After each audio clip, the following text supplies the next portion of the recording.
पाहताय JB TV news. बातमीत सत्यता हीच आमची ओळख। लोखंडी रॉडने खून करून फरार झालेला आरोपी 48 तासात पोलिसांच्या जाळ्यात।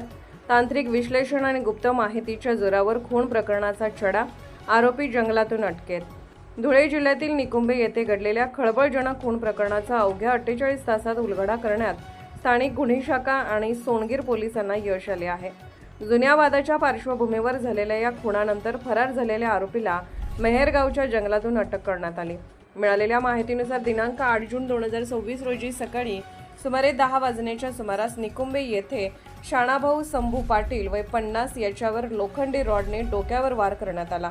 या गंभीर हल्ल्यात त्यांचा मृत्यू झाला होता। घटनेनंतर आरोपी दशरथ किसन ठाकरे हा घटनास्थळावरून पसार झाला होता।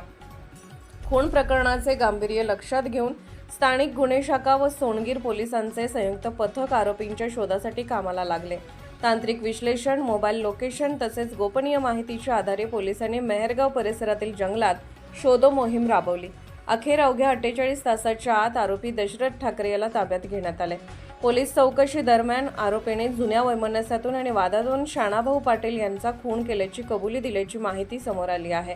या प्रकरणी सोनगीर पोलीस ठाण्यात भारतीय न्याय संहिता BNS कलम 103, 1, 109 आणि 352 अन्वये गुन्हा दाखल करण्यात आला असून पुढील तपास सुरू आहे। ही उल्लेखनीय कारवाई पोलीस अधीक्षक विशाल आनंद आणि अपर पोलीस अधीक्षक अजय देवरे यांच्या मार्गदर्शनाखाली करण्यात आली।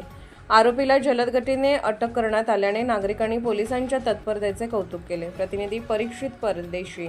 आपल्या परिसरातील महत्त्वाच्या बातम्या पाहण्यासाठी आजच आमच्या जेबी टीव्ही न्यूज चॅनलला YouTube वर सबस्क्राइब करा आणि बेल आयकॉन प्रेस करा।